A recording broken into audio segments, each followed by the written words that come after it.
What was that? What? What's that sound? Where? It's aliens and they're living in your town. Damn. They have arrived. What? They're all around. So many aliens living in your town. What up, weirdos out there in Weirdo Land? We got a Weird Whatever podcast. We have a full team here, and let's get right into it. Happy International Hug Your Cat Day. Wow. I thought it was, I marked it on the calendar, but it always sneaks up on you. It really does. Quickly, off the top of the dome, favorite cat of all time. Can't be real. Can't be a real cat. It's got to be a fictional cat? Fictional cat. All right. Who's your favorite? Garfield. Garfield without Yeah. hates Mondays, loves lasagna. Love Garfield. All right. Do kids love Garfield still? I don't think so. I don't think so either. So Garfield's played out now. But I did see the other day I was driving and somebody had one of those little suction cup Garfields on the side, and she was like a younger person too. She was like looked like early 20s, and she had the little suction cup. Oh, she was driving her dad's car. No, she had all these bumper stickers and stuff too. I think it was her car. Okay, Becket, we got a Garfield in the mix. So I gotta go. I don't know their names, but the Siamese cats in what was it? Alice? Lady and the Tramp. Yeah, it was Lady and the Tramp. I was gonna say Alice in Wonderland, but it was Lady. We are Siamese, if you please. Yeah, that song would get stuck in your head. We call that an earworm in the business. I like sassy women, so. Yeah? Well, try working with one. Denny's, who do you got? So, do you hate Heathcliff? Because he's kind of similar to So I'm kind of feeling cats are kind of an old cartoony thing. Yeah, very much. They'd have the trash can lid and they put the fish bones on it. Felix? Was that Felix? The old There's school? Felix the cat. He's which the old school one, the black and white one, right? Yeah, and I believe that was also wasn't he naughty, kind of? Whoa. Both of you, you guys need to go have some cat sex. I thought that there was it had bad language in it or something. That's, yeah.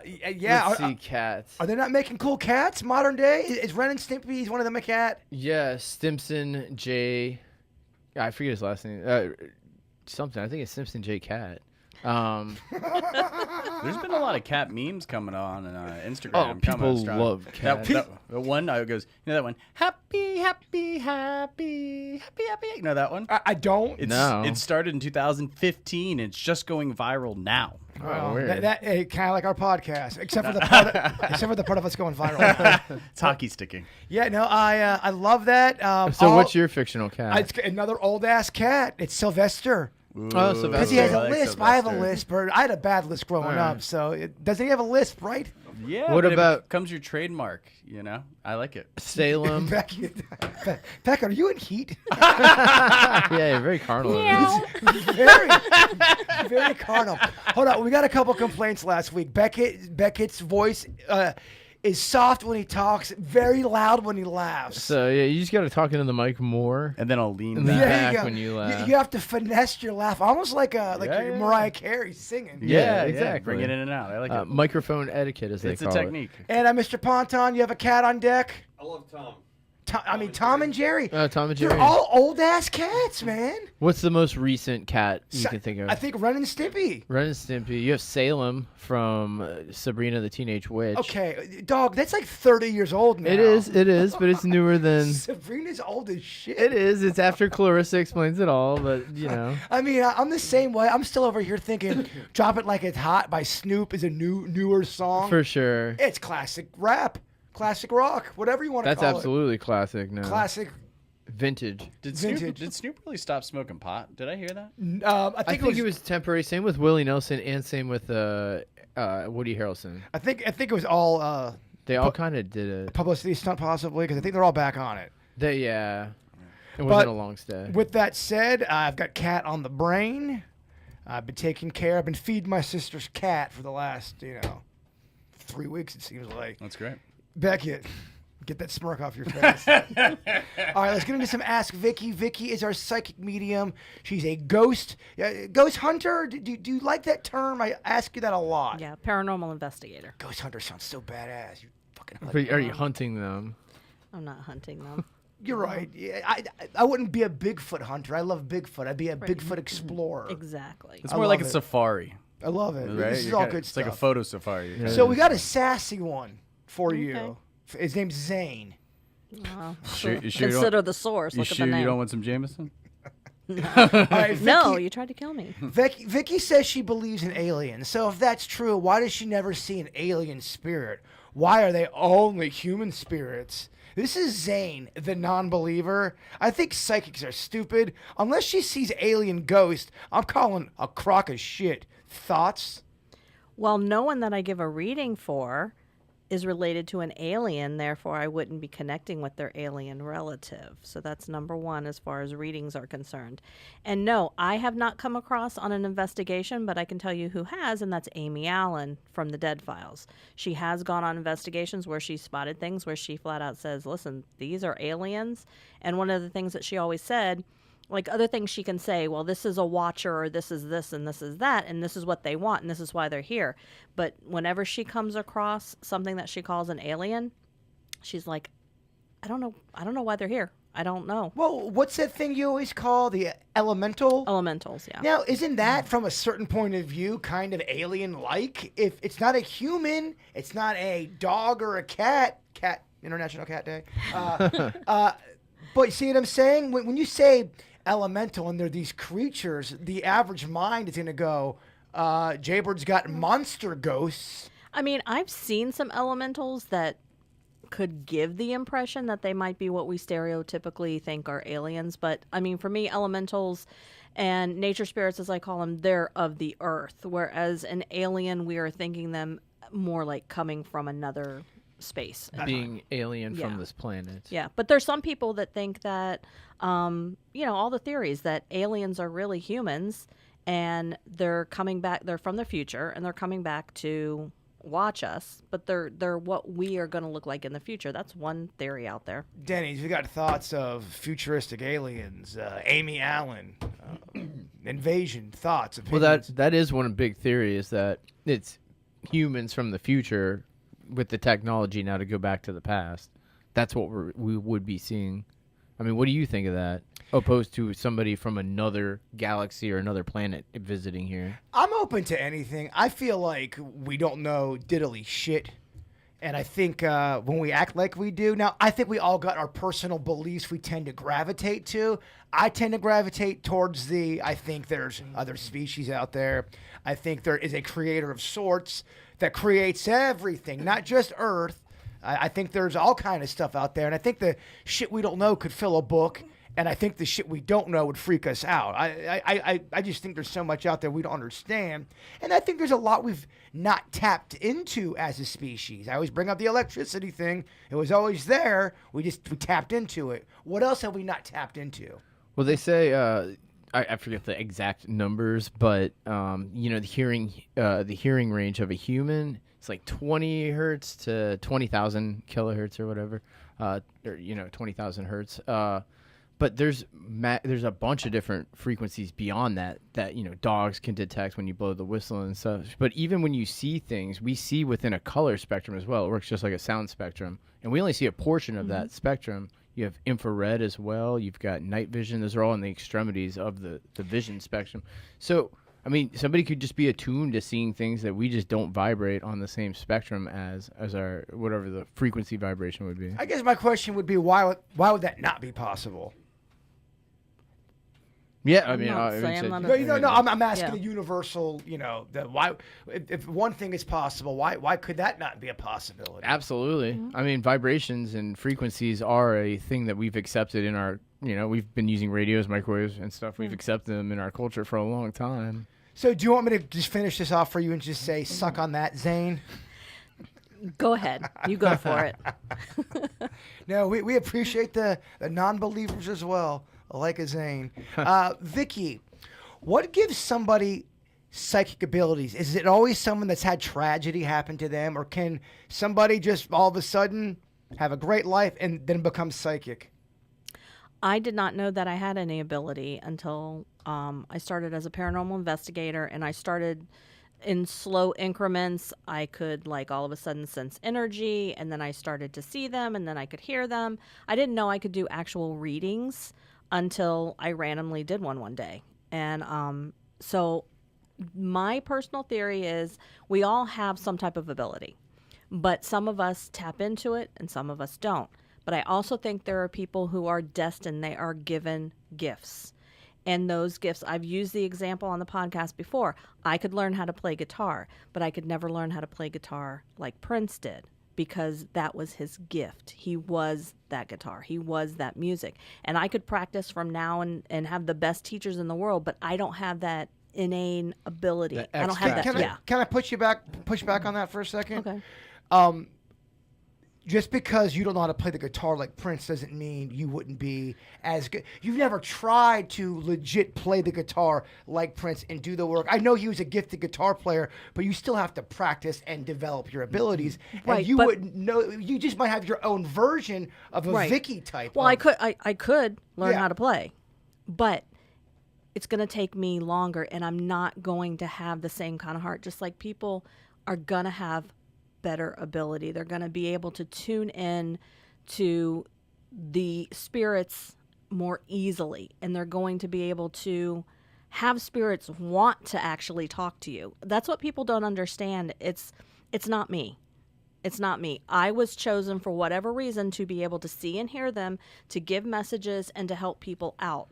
And I don't take credit for that. I am just the vehicle that they use. And to your point about the Prince example, I just kind of wanted to push back just to kind of, I agree with you. I think too, when somebody has passion about something Right. and they're into it, things do come a little bit easier for you. If you're really into it, think about when you were a kid and you wanted to learn something. You were a little sponge. You absorbed and learned everything about that, whatever your passion it was. And I really do think that's a big part of it too. And perhaps you're passionate about all this stuff, clearly that you are, and you kind of, maybe it opened up a door for you. Maybe you're the Prince of Ghost adventuring. Wow. Again, I'm just the vehicle. So all those things can be true, and it also can be true whether it's a language or it's a sport or it's a musical instrument. There's something to be said if Vicky started to train on the guitar now, as opposed since she was a little baby, little girl, right? Because you have open neurological pathways. And, you know, if Prince had a guitar in his hand by the time he could stand, you know, that is a huge advantage, right? Than if you try to learn a language at 40, than if you just, your parents are talking around you, right? You're going to be way better at it. Yeah, I just think that there's a misconception, especially when it comes to things like a music or painting, or you have to you have to be this like a Prince, and a lot Savant. a lot of people can do it. It takes a long time to do it, or it takes patience, or it may take a little bit longer. But just because something takes longer or it's a different journey doesn't mean you can't necessarily do it or you wouldn't be good at it, is all I'm saying. Right. Because I started late. I mean, my first reading was 2013. Imagine if you were... Yeah, and I got a reading one time, and they said that, basically without calling her out, that my mom knew I had a gift. She was uncomfortable with it, so she did everything to stifle that gift because it went against her religious beliefs. And because of that, there were times that I gave it up. You know, from 2013 on, I would give it up, and I would stop doing readings, and I would stop doing, and something always happened to where somebody reached out and they needed me for something, and I had to do it again. And it's happened so many times. It's like, okay, universe, I get it. I'm supposed to keep doing this. But it's difficult, and I wrestle. People don't understand that I am humble. I am grateful, and I try my best to be as legitimate as possible. And I do always question myself. There are times where I say, am I really psychic, or am I just really freaking smart? Like, did I just take a puzzle and put it together? Or was somebody whispering in my ear? I question these things myself. So like I said, I'm humble. I know that I'm just a vehicle. And the fact that spirits keep coming around when I take a break and they keep coming back to me, yeah, it's what I'm supposed to do. That's the next question. It was a very lengthy email, but it's basically you kind of working with me and saying that because so many spirits have been around me with every house that I've been at, that we've talked about that I possibly have some psychic abilities there. And they say, is that why ghosts are attracted to somebody like a Jaybird? He's more in tune and open to it, and it was more kind of going into my weirdness and me kind of really exploring the weird, kind of like you're talking about with Prince, the passion level. I mean, I'm quite interested in this stuff, so that makes me more open to it. That's one of the most common questions I feel like we've tried to address on the podcast, and a lot of people still don't understand. They want to know how they can explore psychic abilities, how they can get better. If they don't have them, is it possible to even get them? If they feel like they have them, how can they work on that exercise? And I guess that's kind of, it's a long-winded question. It was a long email, Right. but you kind of get the gist of what I'm saying. Right. So I liken it unto a bug light. So if you have an interest and you have some type of natural ability that's just on the edge of exploding, the spirits are going to go around and they see you shining just like bugs go to that bug light. Nice. And that's how they're going to find you. As far as developing, I'm actually currently developing a course that I'm going to be teaching. About how to about how to Vicky University. develop Vicky University. how to develop your, and it's, I'm going to do it like a real class. I'm doing, a syllabus. I have an outline. I know what we're going to do. So my very first group is going to be a group of people that's going to be very flexible, because part of their job is they're going to have to give me some feedback on how to improve the course before it goes out to the general public. Do you see a correlation to people like myself who has a great deal of activity and possible abilities of psychic? Yeah, because if let's just say I were a spirit and I went to Denny's house, I'd get tired of not being noticed. Okay, and I would just Like, this place I would sucks. leave. You would, Yeah, because why would I keep spending all all my that energy? Yeah, I knew you were going to say that. when I can. How would you do in a course right now, Bird? I think I do all right. I'd probably sandbag the first couple of weeks. If I'd cram, I'd slide in with a C. All right. You got to study the syllabus, see I know- what's worth the most. I know the teacher real well. Yeah. Great job, Vicky, as always. Awesome stuff. That's We cool, love and you it. got to let us know when that course is developed and ready. yes. We'll promote the hell out of Yeah, that. it's definitely a summer project, but I'm hoping to have it all wrapped up and ready by like mid-June. We teased this last week and never got to it. We're having so much fun getting that whiskey going. This was a reincarnation email. Dear Weird and Whatever, I'm a person who believes in reincarnation. I know for a fact in my past life I was an owl. I know it sounds crazy, but I get literal flashbacks as this owl. I was an owl a few different other times until I finally was reincarnated into a human. Deja vu is absolutely a sign of flashbacks from a different life. Bird, I think you are right when it comes to that, and I believe Vicky said the same. I wanted to give you guys some perspective from a person who truly believes in reincarnation. Thoughts? Becket, we've got talks of owls and more owls. Reincarnation. It's a real... I don't know. Owl's such a random animal. It's almost more believable. Do you consider it a wise animal? If you think of an owl, where do you put it on the hierarchy of animals? I think so. If they said, "Oh, I was a lion," I'd be a little bit more suspicious. It's 'Cause just it's such such a random, generic- such a random animal. But do I consider them wise? I don't know. I don't know if I think owls are wise. But Well, I mean, how would you know if you when's the last time you talked to an owl? Well, yeah. I just saying in cartoons and stuff, they sometimes yeah. portray him as wise. they definitely do. I don't know. I tend to believe in reincarnation. Like, I've had those deja vus or like weird vibes. Like, Let me guess, Becket. You were a king from royal times. You were a Scottish. a lion. well, so you were a king's lion. Well, so 48% of my DNA is Scottish, and maybe it became. I didn't do my DNA until after I was in Scotland, but maybe it's a self-fulfilling prophecy. But I did feel like a weird comfort when I was in Scotland, and then a few years later, I decided to get my DNA on Ancestry.com, and Your native land. You felt comfortable. I did. I felt like Huh.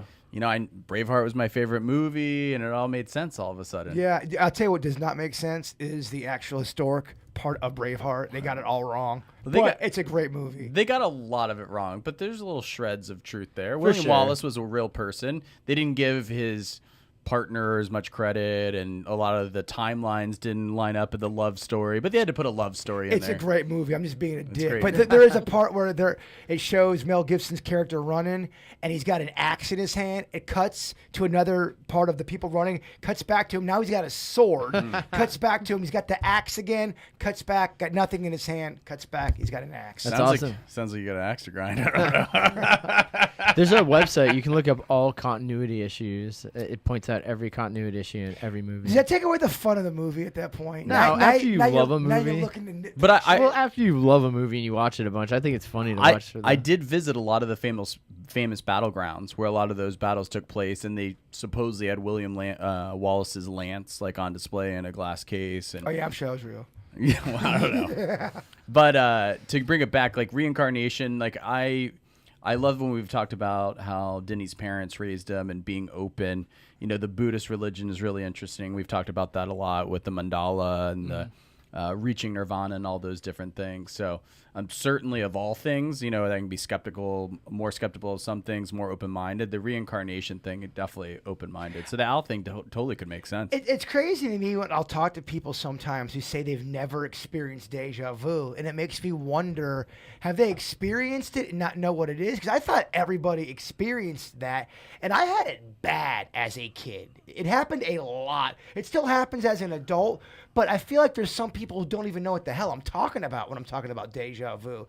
Do you feel like that is a correlation of reincarnation? I mean, it's certainly a possibility. I think it's probably a precognitive moment. So From that something you've that already you- seen it, and then when it happens, you're like, oh, I remember. To the that. layperson, that would make more sense to me, because intuitively, if you're an owl, it would be hard for you to experience that same baseball game again, right? So it would seem to me, to Vicky's point, to be more of a precognition of something, right? With the other a podcast or two ago, we brought up the cats. It's Cat Day, right? On the International Hug Your Cat. Hug Your Cat Full Day. circle. And, you know, come full circle. That was like how, kind of like Inception, they would spin the dreidel. So if they knew if they were in a dream or not, right? So the cat was kind of like a recognition of that they were in a glitch in the Matrix, right? Yeah. So, you know, if you experience something as a kid and you're like, oh, I feel like I've been at this baseball field before, to me that seems, in my brain, more of like a precognition. Yeah, it's I actually get down on some deja vu. It's a weird, trippy feeling that goes, "What the fuck was that?" It's so fleeting, very, very fleeting.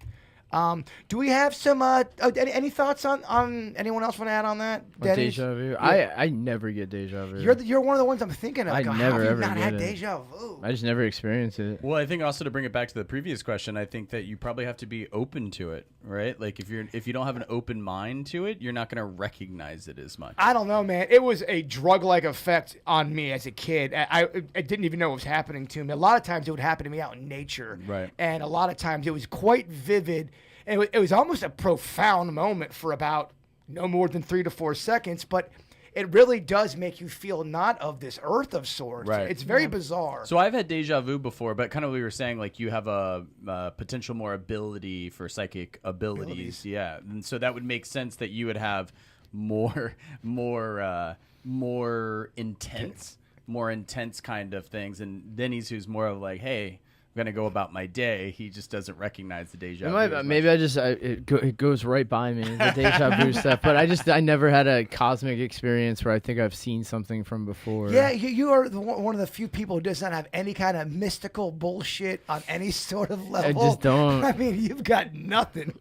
It is crickets. It is weird, yeah. If that's like we were talking earlier, the frequencies. If that's a spectrum of the frequency, I just resonate in the very center of that. I'm not sure you are even looking for it though. That is true. I mean, it's the same thing with when you stub your toe and then you feel like you're constantly hitting it all day. You go, man, I never hit that spot on my leg and I keep hitting it, you know. Yeah.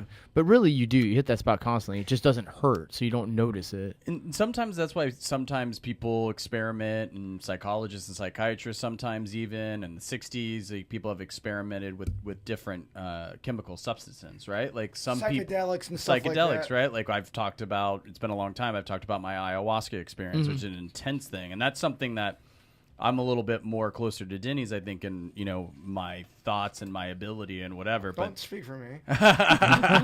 And that just put me in 5 hours of just craziness, you know? Oh yeah, Yeah. I've eaten LSD. That stuff throws you in a wild craziness as Yeah. well. So I guess my point is like if Denny's did an ayahuasca ceremony, for example, it would, you know, probably help him tap into that frequency that he doesn't normally sit in. What are your thoughts about that, Vicky? Would that, let's say I did an ayahuasca type of thing with the intent of trying to be more open as a psychic and really get the abilities is that going to level your boy up over here? Am I going to come? Yes. Am I going to be shaman bird by? You know you would. Yes. God, I want to heal people. You'd Yeah. have so many beads on. I'd grow my hair back out. I'd have to. I would grow it so hard. So many and even more bracelets. intense. So many bracelets.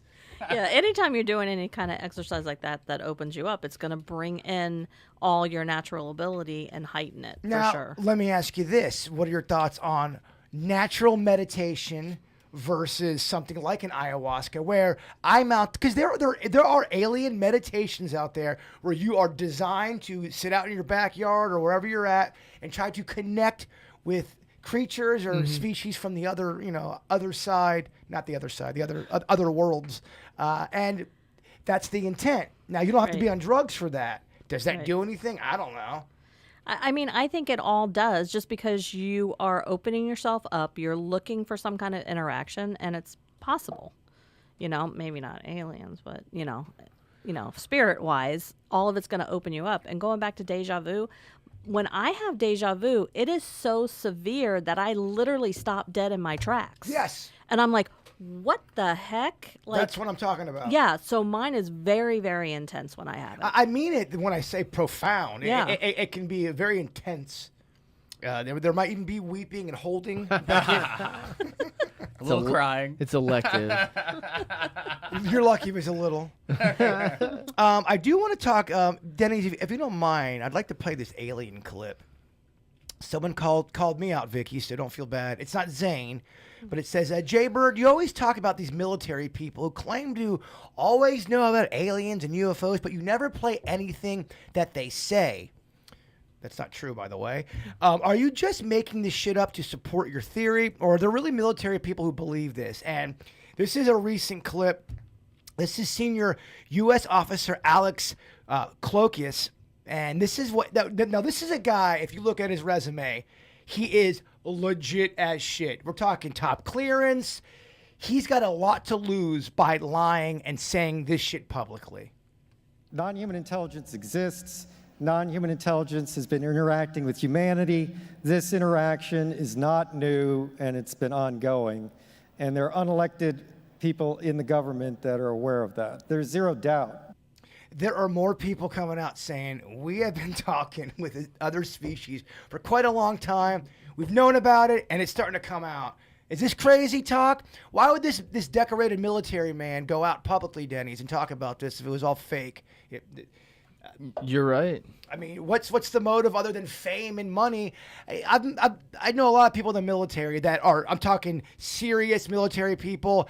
They're not necessarily taking that shit lightly when it comes to their reputation and speaking about this kind of stuff. They take it serious. Oh, I'm sure. I'm sure through the course of their military career, they've come across, I think, stuff that's maybe above their clearance, below their clearance, and they're given some information. They're filling it in, with where their clearance level is. I'm sure they believe a lot of what they hear too. But for especially think about when something first gets discovered. And I'm not even dismissing this. I mean, it's all very convincing to me, honestly. But imagine, they get the information. It's coming in so fast. You hear the widespread of it, and you only get glimpses, and you don't have to have clearance for anything else. And you never get a resolve on that. I mean, there's so many things that could happen. I'm basically playing devil's advocate here. And sometimes if I push back on a Vicky or a Becket, I may agree with them. I like to kind of For sure. play devil's advocate just to see on the other side of what is the possibility of the other side of the question here. But to be fair, when alien life was first being discussed amongst the military, it was super top secret. Everyone took their jobs very seriously, and people took things to the grave. In modern era, that is going to be a lot tougher to keep. Totally. Well, People have way more incentive to leak things. Why TikTok's made us speak our truth, Becket? That is why. Why not just record a video to get released after you die? Just like throw it all out there. Because I think I think some people do that too. Yeah, and I also think too, to Denny's point, there was a very long time where you did not talk about this shit. Even on your deathbed, you didn't want your reputation tarnished, Absolutely. because then it would, especially if you come from a big military family and you've got other people in the military, and now you're talking about an alien you saw, and no one's gonna believe you, and then they have to deal with that stigma. I can see old school son of a biscuits not saying that. Or they tell a friend Yeah. in secrecy or their loved one, and they just go, "Don't say that. We're just gonna ruin our entire family." Yeah, and then they take it to the grave. I think we may not realize the pressure and just the magnitude how big this could possibly be, and why sometimes there's a reason people don't come out publicly and talk about it. I think it's gotten to a point. I personally think we've got an ocean situation. I think they're coming from the ocean, Vicky. Okay. That's No, what I could see that. That's what my psychic abilities tell me. No, I could see that. And like I said, I think it was last podcast. What a great place to hide. Yeah. Yeah. Nobody it's can great. go way down there. Nobody will want The to. H.P. Lovecraft story, At the Mountains of Madness. It's aliens are frozen in the glaciers, but they're still alive. But they use their telekinesis to talk to humans and convince them to do things for them. The best crimes are hiding in plain sight. Yeah, I mean, honestly, the best story. That's a story, right? You should have. that's a cool one. You should have brought out a joint for that one. The movie The Thing is loosely based on it. That's a doobie kind of a story that I'd like to expand upon. Oh yeah, well, So- definitely the doobie part. I'll show you guys. They had all tell the story again. I'll show you guys after the podcast to see if it's podcast worthy for the next podcast. But I was just watching an explainer video Oh, boy. about how scientists are starting to theorize that aliens have visited an early human evolution, and the reason we have religion and the creation of Satan, like we were talking about in past whatever, is aliens created it to help develop and control behavior of our species and All right. development. And like the burning bush in the Bible, these scientists are theorizing like they could do that, right? Like they could, all this stuff, and that aliens are almost puppet stringing us, right? It's almost like a mouse in a maze and a hamster wheel, and they're kind of like, oh yeah, don't do that. We're gonna create little things so you don't do this and you do this. We were talking about how much of human history is documented and undocumented. It's 98% undocumented. Right. It's like Dude, they that- could have just made up something. If you think about, And why do we have the Dark Ages? That- This is so crazy. We were recording, and then all of a sudden we stopped recording for a while. Why'd we do that? That stat blew. I That think to stat, dumb everyone up so they can control them. the stat blew my mind. If that's a real stat. Yeah, well, I looked into it. The numbers all line up. It's pretty crazy. So if we're just starting from zero, just to make easy math. But 2024, it's not that many generations. It's not. It's only 2,000. It's really not that. It's not that long ago. The other thing that's weird. And we recorded before that. It too. seems like a lot of this went down, and a lot of like your first sightings. We're talking about modern day documented cases. Right when you start, when the bombs start happening, atomic bombs and nuclear. But when we started messing with that, it's almost as if it opened up a portal, or they were here and they were going, y'all are getting a little fucking crazy. You guys are in your teen years. You're smoking ciggies. You have a mullet. You're drinking and driving. You're gonna get someone hurt. Yeah. We have to monitor totally. this situation because y'all are not acting right. It's just a theory, but it is odd that when we were really dancing with those type of, that's when you first started seeing these sightings. Yeah, it was big in that era. Big. Now, are those the first sightings? I don't think so. Do I think maybe there's been periods of times where they've come out and they've gone back in, like a Dark Ages, or, but when you're playing around with loaded guns, Yeah. and the fucking kids got the guns. I think it's a great theory. I think one time aliens like, oh, they're playing with little squirt guns, like water guns. Oh, they're like, so blah, blah, cute. blah. The Yeah. next So time. Look cute. at that, a musket. And then you see the kids rolling around outside with like Uzis, and you're like, oh, with the nuclear bombs. Yeah. And now we're like, oh. we went from the musket to the atomic bomb yeah. kind of quick when it comes to periods of time. And No, they went 0 to 60 real quick. if I was some intelligent life form that had the ability to stop that shit, I'd probably make my presence. They're kind of maybe bouncers of the universe. They're probably like, this is why we can't have nice things. Yeah. Go down there and break up the fight. It's just a theory, and you go, oh well, they can't travel through that kind of. That I always loved that theory. We always love to speak in human terms. Yeah, for Oh, sure. but there's no way a craft could get here in X amount of. We just don't have the time. Well, what if they do shit that we can't do, different dimensions, and they're able to do things like that? Einstein had some amazing theories, and one of his theories was bending space and time, right? So if you can bend space and time, like even It worked on his hair. yeah, his hair was great. It was amazing. And even if you say, okay, it's only theoretically law of the universe, you're only able to go the speed of light.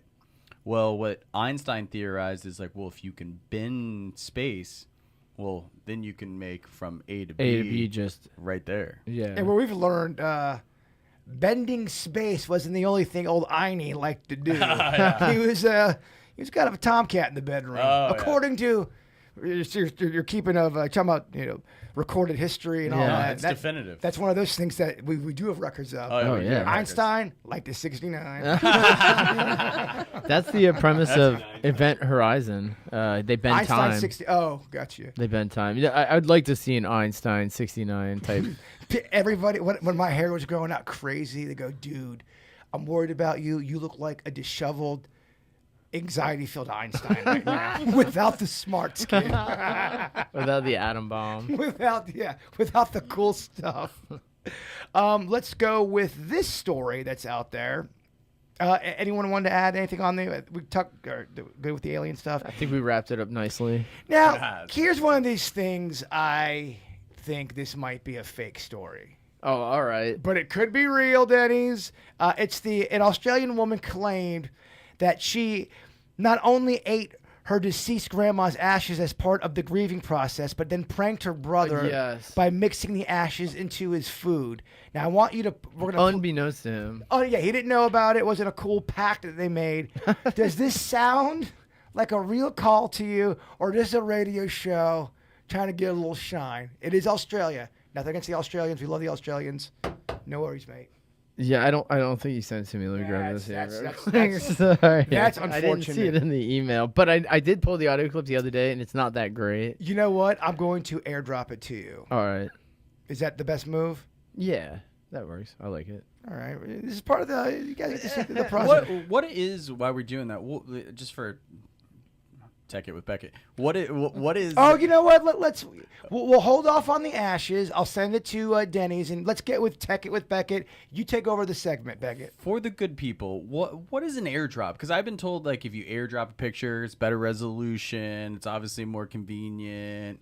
So AirDrop just uses the Bluetooth on your computer to send it instead of like through Wi-Fi or internet or something. So you're sending it right from an antenna to another antenna. Got it. So it works in close proximity. And on the new ones, you can just bump it, which is nice. That's really nice. But yeah, it does. It is better because if you have to send it up through the internet, it'll compress the image. That's probably what your friend was referring to. So if you're talking about your RCPs, rad cockpicks.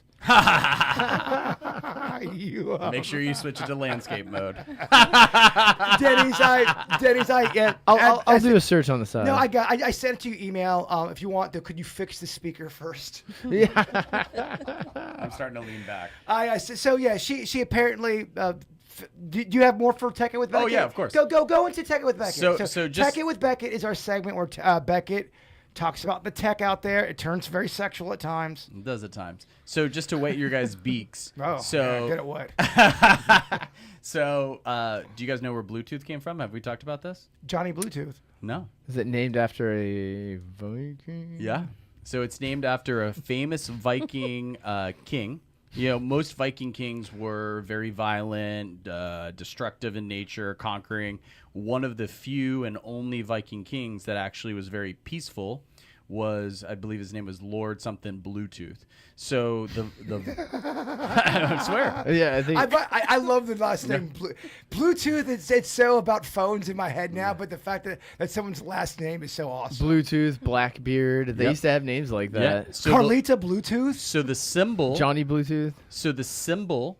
Oh, by the way, the company that invented Bluetooth was Nokia from the Nordic region, right? So they used his Viking initials for the symbol for Bluetooth. So the symbol for Bluetooth, if you ever wonder how they came up with that, those are his initials overlapped on each other. That's where they came up with Bluetooth. It's a Nordic Good to acknowledge. ruin. Vicky, I see a lot of judgmental eyes. Am I from getting a you. C? What just for the smell of it, what would you give Becket on that Tech It for Becket? For a Well, that break. was interesting. That was an A, but I have And it was topical. I just want Very. to Very ask a novel. clarifying question. So you said Nokia, which would have not been an iPhone company. No. The phones were put out. Okay, just clarifying for I had those a of us Nokia. Android people. Yeah, but that's when I was like, So Bluetooth, I think, that was like 1997. Bluetooth's a universal technology. Use that laugh as an instrument. I'm Back away from it. I'm checking the chat just to make sure it's still an issue. We gotta get better. Oh my god. Is that do you have more? Or is that Oh, I good? do have more. All right, keep going, baby. So this is Did my you get it? this is Yeah, I got it. This is my main ticket. So I'm going kind of OG because it is kind of sexual in nature. Okay. So we've talked about this before, and this could go raunchy, but I'm gonna keep it high class. All right. We'll keep it PG-13 for just the beginning. So we've been talking about connectivity. I'm staying topical. So Hug a cat. I'm gonna appease Jaybird. This is not about AI. So there is a lot of development and a big movement in popularity with remote sex toys, right? And remote sex toys allow partners, right? And this is how I've talked about, I think, in some ways sexting became popular, right? It's a way to keep intimacy when you and your husband, wife, or your boyfriend, girlfriend, you're away at college, or you're off, serving your country at war. It's a way to keep connectivity, right? So now they're using VR integration along with sex toys that your partner can interact with and control remotely. Oh, wow. But I mean, who are these people that are away from each other 17 days at a time? Where Are they you- buy these. Some people You guys- travel for work. But that's such a small percentage, Becket. It's so small. I get it. You're a traveling fuck, and I understand why robot sex is sexy to you. But for your Some people go away to college. Some people have to. A lot of people travel for I work. don't know. I'm old school. I kind of just like getting. If you're at college, just have sex with somebody at college. No, Somebody else, you cheat. no, just have sex with a person. What if you're in a committed relationship and you're not going to see them for a week or 3 days? I see what you're saying.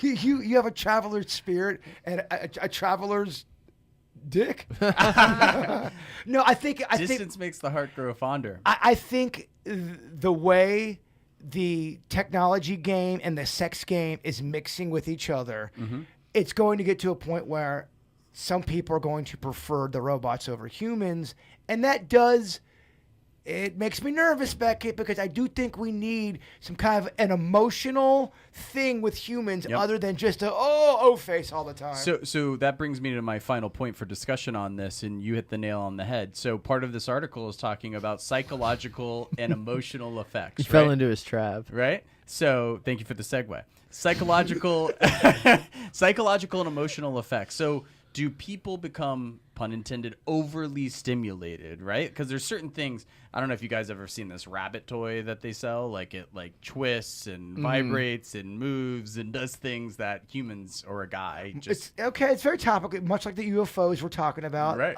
That stops. hiding in the water. Goes really fast.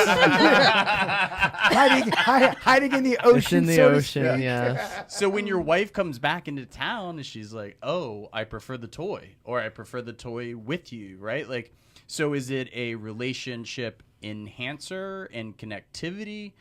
Does it prevent people from cheating potentially, or does it lend on some things we've alluded to with AI and other technology topics where it starts to create an overstimulation that, to Jaybird's point, isn't old school. It's not like the human-to-human contact. And should you just wait those 5 days or those 2 weeks? Yeah, so my point is, I think if you're in a relationship, most people are usually seeing each other on the reg within the week. I get it. There's military, there's traveling. I think that's a smaller percentage.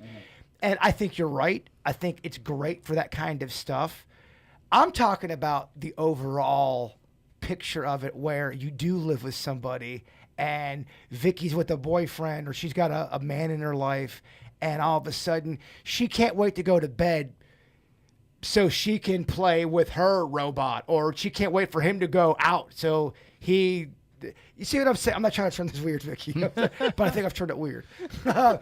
You see what I'm saying? You don't want to be stuck in a thing where you're in a relationship with a human and all you're doing is craving the robot orgasm. So it's a fair point, and that's the discussion in the article, because what this is doing, this isn't a dumb toy on its own with that person solo. This is actually providing, because what happens is the connectivity, the Bluetooth, like that kind of situation allows your partner to control the what intensity, happens. the vibration, like all that stuff. So it kind of like, You're doing it. Becket, you got us all hot and bothered. We get how this works. Yeah, no, I think technology in sex is a thing that's good. I think it's also bad. right. It's like anything tech, right? On anything tech. Yeah. Vicky, you hear all this this guy talk. Yeah, well, the point I want to make is, trust me, a guy is not going to know how to use that toy better than I would. So I don't see the point of it. Can we get that on a bumper sticker quote? Vicky, 2024. That's good. Yeah, That is very good. That's my point. Is like, Well, the other thing too, I think if you're in a relationship with somebody and you both are charged up about this and it's Pun fun, intended. yeah, that's very good. It's very good. Very good. But you're both into it. I think all that stuff is great. I think when fetishes or things that turn you on, when it starts to get weird is when somebody is clearly uncomfortable, and they've even tried it. They tried to go down that road with you, and they just ain't feeling it. And that's a self-awareness kind of a thing. So I'm going to speak from self-deprecating experience. What I would say is that there's two sides of that, right? It's also sometimes both people can become too comfortable with that, and that becomes the only thing, right? So if you're just saying, hey, this kink, this naughty, now you're potentially, as an example, only having sex with that robot, with that toy. If it's like every once in a while, it's like saying like, oh yeah, pizza's good every once in a while, but every meal of every day, like that annoying word we always talk about, there's balance in it, right? Yeah. So you're like, hey, I am going on vacation with my boys, we're doing a golf trip, blah blah blah, so we missed each other, so halfway through the trip we're going to mess around with this. But if it becomes something that is obsessive in nature, right, like of everything, and then you're like, oh well, we can't be intimate unless we have this toy around us, that's where I think it becomes unhealthy. Vicky, I'd like you to challenge Becket because I just feel like you want to challenge him, and I encourage this. nah, I mean, I'd rather see people be creative without having to bring in technology. Boom! Know, Boom! Heart! again, it has to do Want with it more. because you're going to have conversations with the person. You're going to, no pun intended, feel them out on which direction they want to go or whatever. And that's just so much more personal than bringing in a toy. And that's always my big commentary on all this tech stuff. I get it. Tech's not going anywhere. I just am always in fear of losing the magic of the human spirit. And I'm just seeing it just by doing broadcasting for 20 years. We see and hear from a lot of people.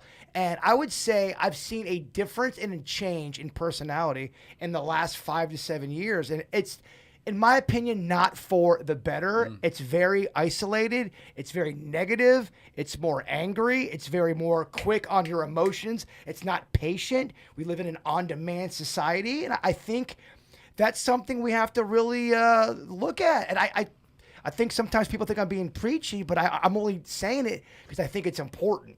Right. That's the only reason why I'm bringing it up. Denny, what are your thoughts? You've been So do you a think quiet technology is replacing spirit or taking over spirit? I do. I you think- the two can't exist together. One will take over the other. I think it's going to be a challenge. What always makes me nervous is what you're born into as the normal. And if you're born into something as it being normal, you're not going to ever know the difference. So if you're born into this tech, this tech world of not being affectionate towards each other and being in a VR room away from each other. Right. Social skills is a legit. They call it social skills because you have to work on it. Yeah. Not everyone. Most people are not good at being social. Yeah. Yeah, it's Most difficult. people have social anxiety. I've got that. You have to work on that. I noticed during COVID we weren't doing events and I wasn't around a lot of people. You go to Publix and meet somebody. I'm like, hey. I didn't even got to talk to people. It's a thing for a lot of people. So I think it's something that people have to work on. And I think AI and technology takes that away a little bit. We need to have the human spirit soar. If not, we end up being a fucking robot ourselves. Totally. And I'll do a devil's advocate because you're doing devil's advocate because I think it's healthy. Don't you double devil's advocate in my own house. Because I agree with you wholeheartedly 100%, but we're having this conversation as we're live streaming over a tech platform from a home studio where other people would be like, listen, you should be on Broadway. You should be in front of a live audience. You're right. And We're so digital. Becket, you don't think I know that? I know. I'm a slave to the game. I We're get using it. laptops. I got my phone right Dude, here. that's why it fucks me up. I get it. I hate being a hypocrite. I hate it. Well, what I'm agreeing with you on, and again, not to belabor the point, like, we always talked about this. It's the law of physics. For every action, there's an equal opposite reaction. We've talked about all the great social media is done. We've talked about all the bad social media is done. So it's like, to bring it back to sex toys, right? Like, you can do it in a healthy way. You can do it in a nefarious way, right? You can overuse it, whatever. I don't think you should put a wall up to it, but I think it has this place. I just checked the chat room for the first time in about 15 minutes, and the first comment I see is, Vicky doesn't like toys. How did I get that from what I said? I don't know. That's the first comment. Yeah, it is. I even stated I know how to use it better than they would know how to use it. That was the first selfie stick. I think he's working on his laugh. He backed up on his laugh. He on did. that I one. saw that. You're doing the work, kid. We see you saw it in my working. I'm a quick peripheral. learner. We see you working. So that was great. That was great fun talking. With that said, I think it might be time for some Denny's Random Facts. Oh, our sweet Denny's does a great job searching, hunting. He likes to be known as a hunter. He hunts for those facts. Okay, he's a adventurer when it comes to facts. There you go. I'm a gatherer. He's a gatherer. He's a gatherer of facts. Vicky, who is our educator, she grades him. If it's an A and she loves it, she gives him an A. my whiskey's working a little bit. If she hates it, she gives him an F. Denny's, the floor is yours. All right. So I looked up the word curfew and where it comes from, and it comes from the old French word curfew, which means cover fire, and it refers to the time in the evening. Sorry, Dave. Reset. It wasn't distracting. I apologize. I was like, is he drowning? He's flailing. Two things happened. I'm so sorry. My whiskey went down the wrong hole, and I hit my ginger ale bottle on the fucking table. Reset it. Denny's random facts. All right, Denny's, and the floor is yours. Well, so at 10 p.m., they would yell, cover fire, and that was to wake up people and to remind them to put out the candles that they probably fell asleep and left lit. It was a reminder because at that time, buildings constantly set on fire, and it would tear down entire cities. So they were very cautious about fire. So that's where we get the term from. Over the years, it just became the term for be at your house, basically. But it was to wake up people and remind people to cover their fire so it doesn't set anything else on fire. And then they can go right back to bed. I like it. I like it. Starting summer school with an A. Oh, chainsaw. You're on fire. Someone's graduating. Chainsaw. All right. So I looked at this, and this is pretty wild to me, but 30 of the first 31st popes were murdered. It was a pretty common thing to claim martyrdom on the pope before you and then kill them and then take over the position. In fact, it happened constantly. I'm not sure I'd want to be the Pope game. Well, so I don't think you do because so the very first pope, St. Peter, at 67, the year 67, he was martyred by being hung upside down and crucified. And then so was the next pope, Pope Linus, and then so was the next pope. Pope Linus. I'm so sorry. That's so trying to be disrespectful. Dude, the next pope. But I just picture the Pope with a blanket or playing the piano or whatever the fuck that Peanuts player was. The third pope's name is Pope Anacletus. Or St. Cletus. I know. Becket, I know what you're going to say. Yeah, I do. Really? They lost him and couldn't find him. So, the fourth pope, they tied an anchor around his neck and threw him into the ocean. The next pope was just executed, and then the next four were all martyred. Again, I feel like the pope would come in and they would martyr him, and then they would take over popedom until another guy would martyr them. So you're pumped if you just get your neck slit. You're like, oh, cool. I'm just getting that. I'm Totally. not getting this weird death. But yeah, 30 of the first 31st popes were all murdered. Vicky, you hear Whether it was through martyrdom or being actually crazy. murdered. Well, 4 were unsolved. They used to lead armies, like so. They were yeah. involved in some stuff. It's not like they were just like bless you, my child. It's not like they were just. It's not like they were just like in the Pope mobile. Bless you, my child, and then Bob, you this child. Yeah, I got exactly, you. Understood. The messed up part is being martyrdom was considered good. Oh, So while they yeah. were being killed, they were actually kind of being hyped about it. Oh, so it's got to be Yeah. a pretty. That's what that stuff's about. Is you're all jacked up on knowing that you're gonna be a martyr. It's the ultimate. Well, that's what still prevails in conservative or strict Islam, right? Like they're gonna get 40 virgins and whatever for martyrdom, right? It's powerful. That's what they used back then. It's power. Oh my god. Vicky, what are your thoughts on that grade? A, another A. Denny's making me snot over here. A for Anaclitus. Anacletus. Hey, you're having a great summer school, kid. Yes. Keep going. Get riff. Go. Super random. Maybe some people that travel know this, but in Los Angeles, apartments don't have to come with a refrigerator. In fact, more than 50% of apartments do not come with a refrigerator. You're obligated to buy your own refrigerator for that apartment. California's weird, man. It's beautiful. How annoying is that? You move into an apartment and you have to buy a refrigerator and bring it in there. So we know a few people out there in California, and they all say the same thing. It's beautiful as far as landscape. It's weird as far as just culture and what's going on sometimes. Depending on where you live, it can get a little wonky. This is Southern California. It's legal and it's considered an amenity. That's how landlords get around it, so they are not required to provide one. Southern California. Someone should do a song about that. About how it never rains. Yeah. I don't know if anyone knows. I wish they could all be California girls. Oh, do you really want to go do a California song off during Denny's Fact Off? No. All right, Denny's, go. California. All right, let's see. That one was a C, by the way. For California. There you go. California. Tried to slip through. You knew that wasn't A material. California He Dreamer. knew. So I you used know. that one to buffer into this one. Did you just drop a Miley Cyrus one? California Dream, and then be that's Mamas and American Papas, Dreamin'. That's American Dream. and then Party in the USA. Party in the USA. Yeah. Does Becket know the chorus of Party in the USA, in your opinion? Do you know all the words? Do you know any part of that song? Give us 5 seconds of Party in the USA and try to get it right. Try to make it sexy. Jumped out of the taxi now, like who's that girl? Dun, dun, dun, dun, dun. Looking at me now. He fulfills all the Yeah, I mean, I feel like you do. I thought maybe you That was knew good. that song less. All right, what do you think about this? Party. It's gonna get crazy. Do you want me to kick him out? I will. No, I- no, granted, no, no. I'll kick Becket out of my house. It's a great song. It's a great song.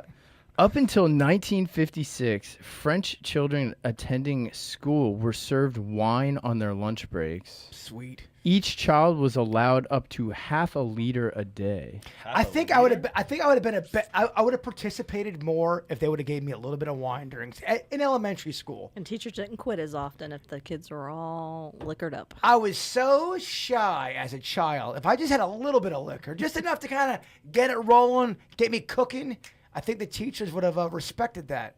I would have talked a lot more. What are your thoughts, Vicky? Wine for kids? Hey, if it works. I mean, that's not like an unusual fact, though. I mean, we Well, know that they serve them wine from the time they're So born almost at the check. dinner table. To clarify, in 1956, drinking alcohol was banned in French schools, but it was only applied to children under 14. So you could continue to drink wine above the age of 14. It wasn't until 1981 that they stopped allowing children to drink wine at schools. So I believe the law still persists, but when we used to have lacrosse trips to New Orleans, there was an old French law that you had to be 21 to drink, like everywhere else in the United States. But in a private residence, you could be 18. 18. Yeah, it It's was an old French law. It's weird you played lacrosse. Is it? Not at all. Because of the big stick?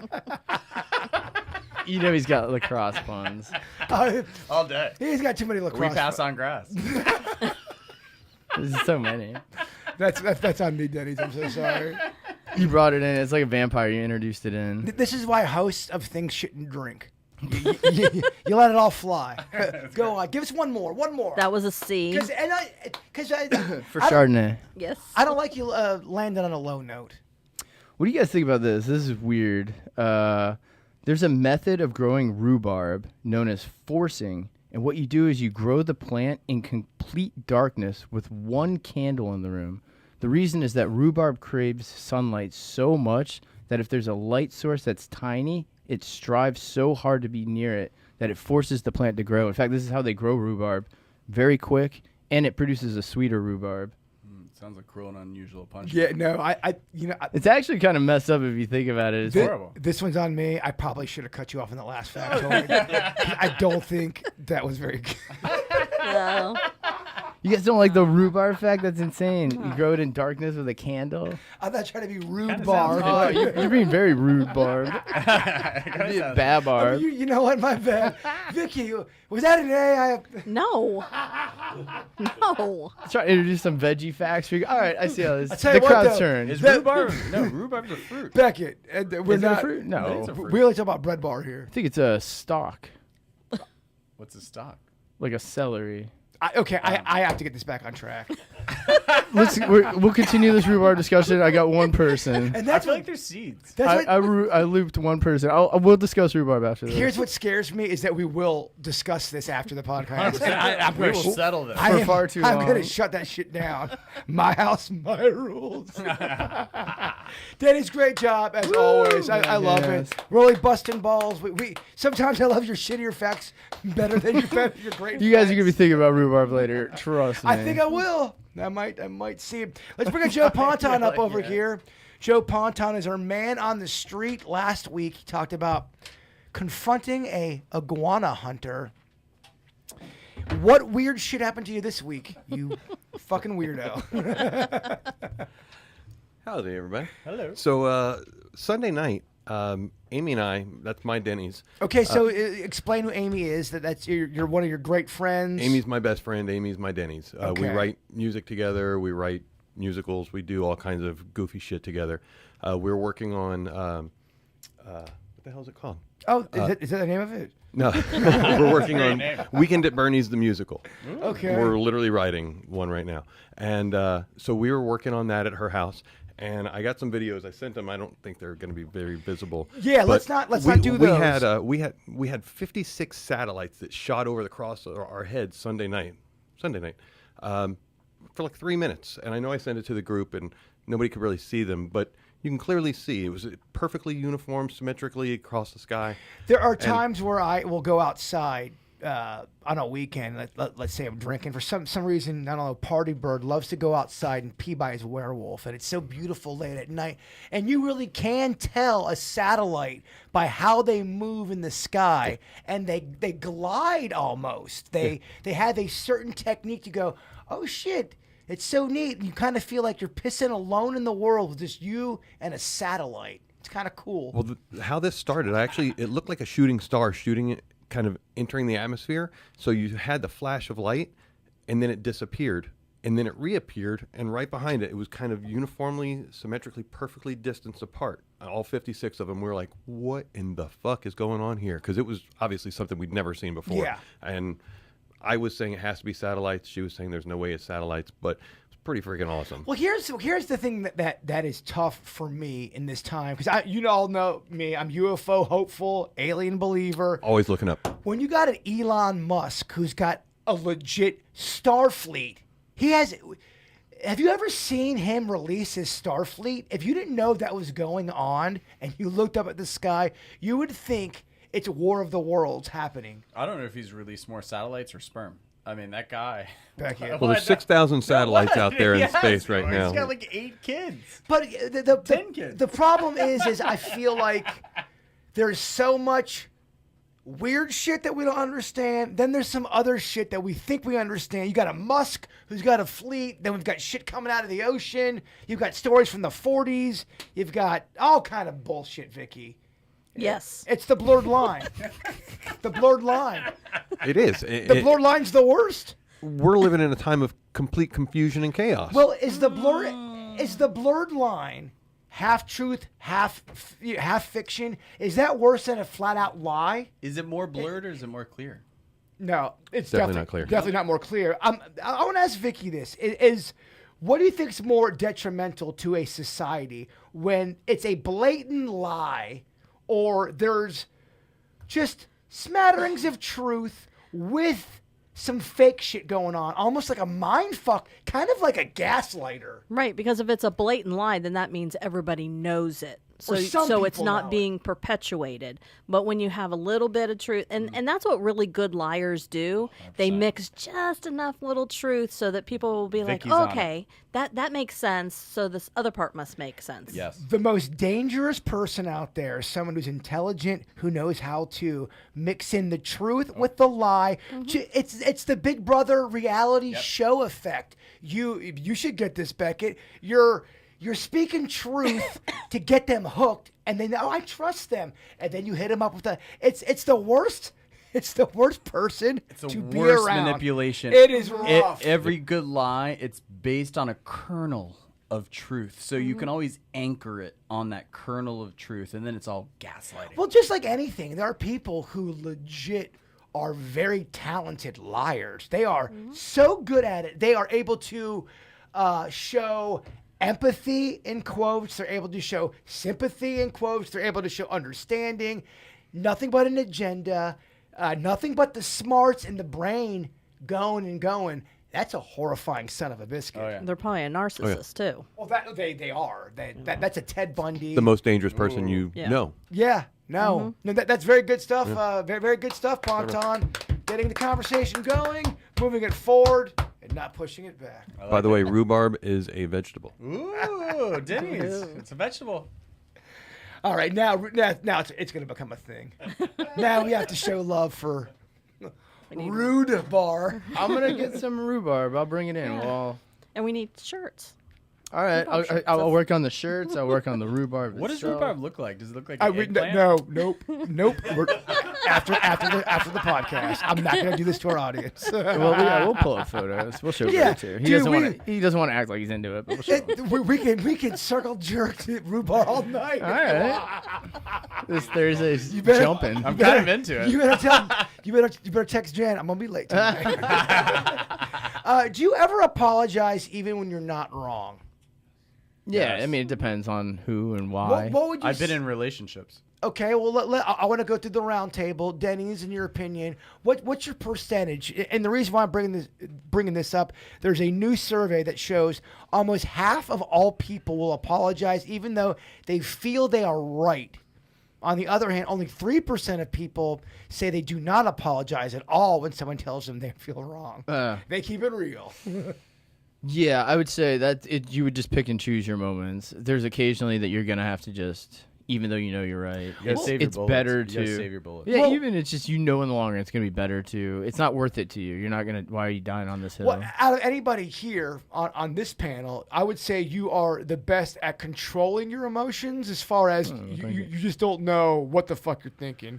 All right, I got you. I am very deadpan. I get that. I think if Beckett's The got lack something of- on his mind, you're gonna. I can tell. There's been times Becket walks in or a Vicky walks in, and I go, "Y'all fucking carrying your mood on your shoulder. You haven't said a word." And Denny's comes in with his new hoodie, Yeah, I'm always in a hoodie too. and they're always brand new. I like relic hoodies. Denny's is the only person that can make a fucking Walmart hoodie last 23 years. It's true. It's amazing. I wear it everywhere. It is a talent. Believe me, I have a lot of Walmart clothing. It's like barely any holes in it. But yeah, what was I talking about? Rhubarb. I'm kidding. I know you guys definitely ain't talking rhubarb. Very good. Yes.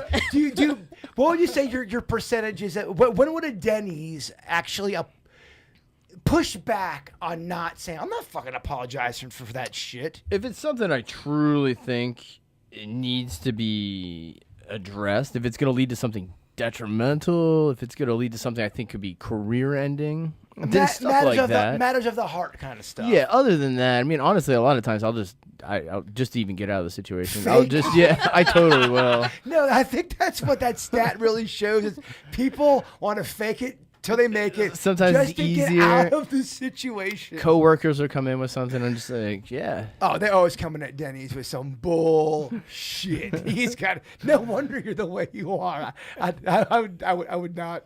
Yeah. Sometimes you just got to pick and choose. And I don't know. It can go day to day too. You know, we talk about sometimes if you're in a mood, it's like the day somebody steps to you and you just go, that's the day that they're just going to get such an earful. It is weird, our moods that 9 out of 10 times you could be the sweetest person. And if someone just hits you on that wrong day, the wolf comes out. Oh, yeah. I always feel bad when the wolf comes out, Becket. Me too.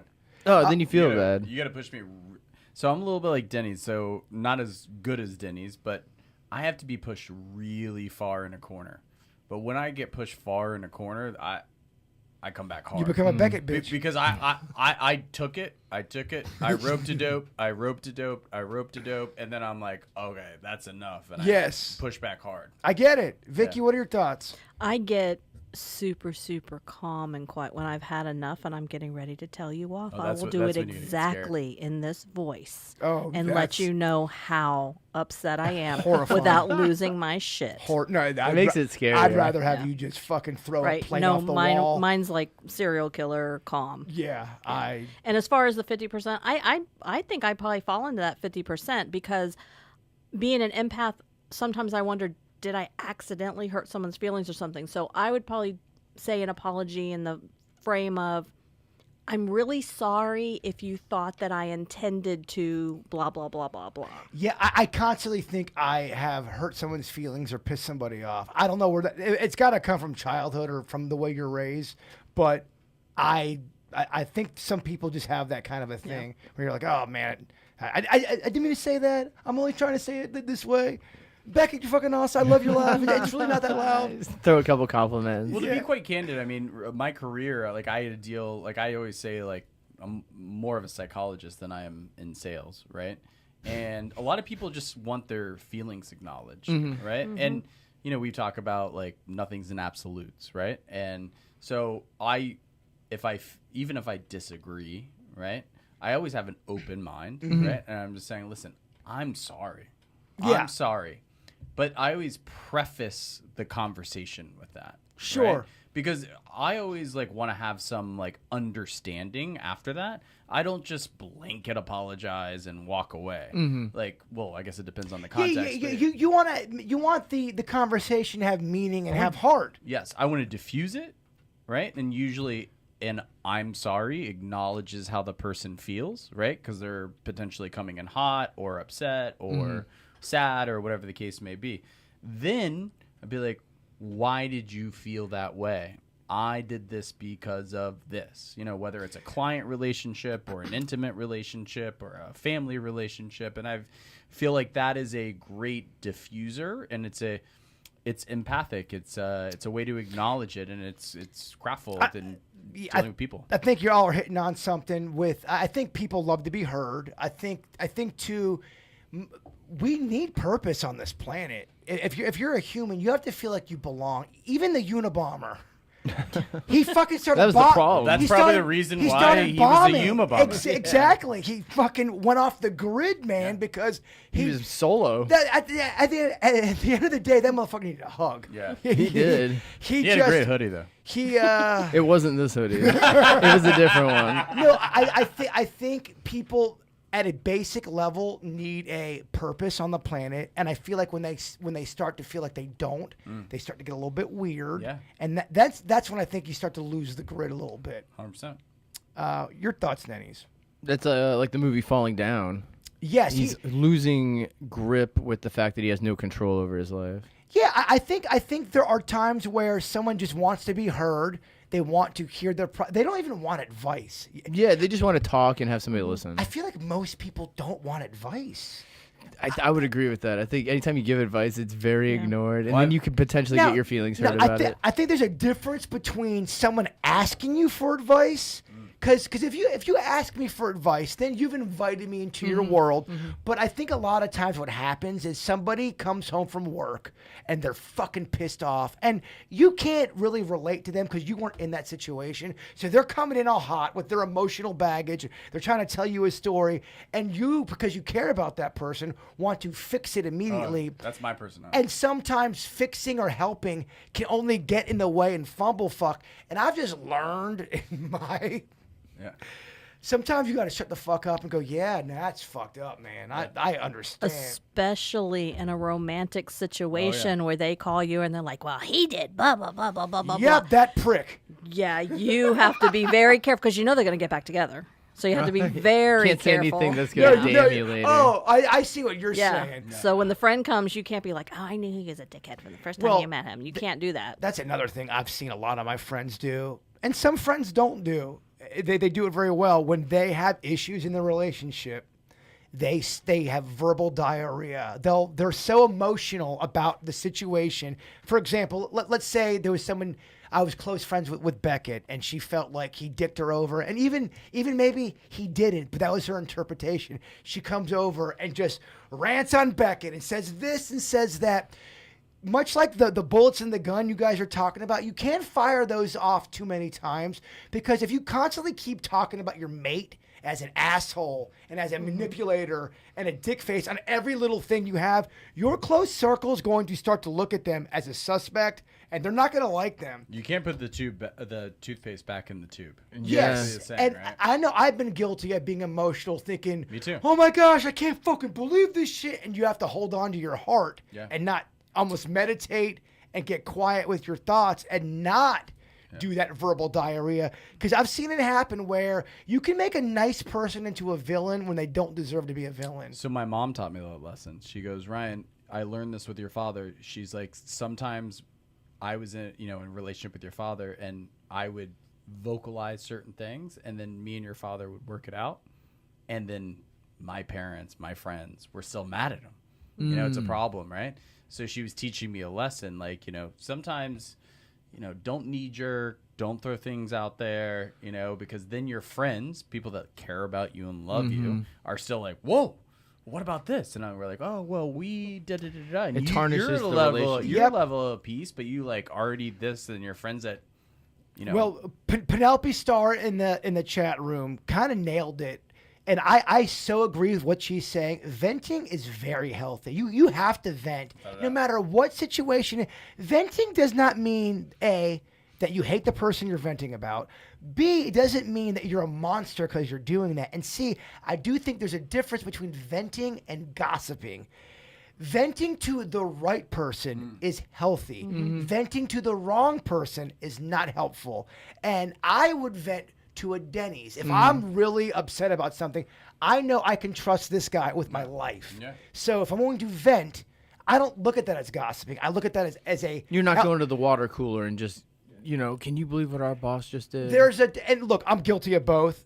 I think the older you get, you try not to. Gossiping is way better about gossiping is a quick Oh, train it's the to a worst. very cold road, my friends. It is. You got to make sure who you know. Yeah. And that's why there's a difference between gossiping and venting. And Yeah. I do think, to Penelope's point, venting is extremely healthy. You have to. 100%. I think if venting so you don't explode, you're letting some of it out, and it doesn't have to be mean or malicious. But sometimes I think even little things can bother somebody that wouldn't normally. Everyone needs their pressure release valve. Yeah, if I don't vent, I will explode. Yeah. Like Vicky's on the end of where I get quiet. Well, I'm like all sweet and the world's great, and all of a sudden, what the fuck is this shit? Yeah. So it's figuring out what that monster is within you and trying to keep it within. Yeah.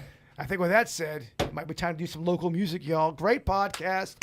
Thank you to everybody who tuned in, and thank you all to leaving the comments and watching the podcast. Our numbers are better than ever. I'm not saying that to act like we're cooler than we are, but you guys are really helping us out. So we really do appreciate it. And the thing that would help us out the most, when this is uploaded in about 10 to 15 minutes, everybody that's in here at some point in the next 2 or 3 days, just come on down in there with a comment, because none of these chat comments, we don't get credit for any of that shit. Yeah, make fun of me. Make fun of me. Make fun of all of us. Tell us your theories about honestly, when you guys put out good shit on the comment section, it gives us a chance to use that as material. So it's all kind of a universal thing, and I really truly do appreciate that. So my favorite part of this is highlighting local musicians and original songwriters. It's a cold world out there, Becket. Being you got AIs and people writing shit that's not theirs. A lot of competition. A lot of fucking competition. It was All these breakup songs. all these shitty ass breakups. No, I loved it. I play. That song went hard. I got a playlist. I really like this song. This is by Jimmy Ninja. Kind of a cool name. Cool name, right? Is that God-given name? That I can't speak upon. All right. I would feel weird speaking upon that because I don't have that information, Denny. You're right. That's a great That's a great Virginia question. All right, continue. And the song is Pearl. Again, I don't care what kind of music you write. I don't care if it's country, if it's ragtime, if it's hip hop, if it's dance, techno, anything. Musicals. Send me your original stuff. Jason KVJ at my Instagram is probably the best way to get a hold of me, or just send it to my email, jasonpenningtonkvj@gmail. If you can't, send me a YouTube link. If you're not on YouTube as a musician, you should be on there. So make sure you send that. With that said, Denny, do you want anything to add to that? You're looking at me with them beautiful puppy dog eyes. No, I like that playing off. I thought it was great. I had the song. Cats. What is it? Cat hug day. Dog, Hug a cat day. me, ouch. It is an internet. Puss in Boots has gorgeous eyes. I bet you love that Puss Myson book. It's like a Shrek sex I service. won't answer that. Let's not ruin this guy's intro, because I do like this song. This is Jimmy Ninja. This song is called Pearl. If you are a local artist, send me your shit. Get the message out there. We love you all, and Bigfoot is real.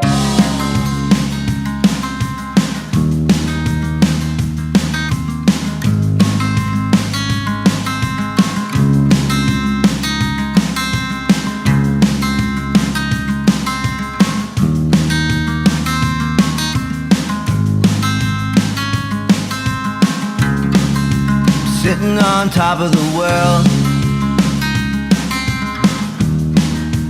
knowing there's someone who wants to know me. A very special girl, shows me I could be her world. It sounds like a symphony, nothing you've ever heard before. Brings through the centuries, through all eternity. 'Cause love never goes out of style. Sometimes it takes a while, but I'm right here. All love never goes out of style. Sometimes it takes a while, but I'm right, yeah. Oh, I'm right.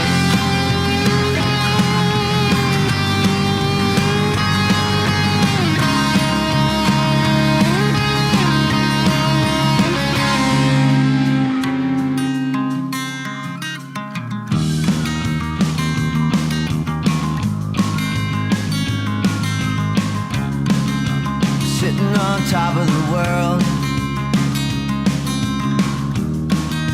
releasing my need to control everything, knowing I am a pearl.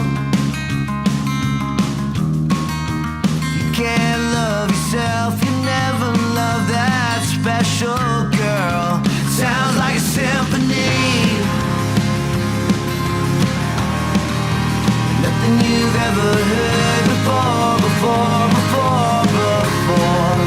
Brings through the centuries,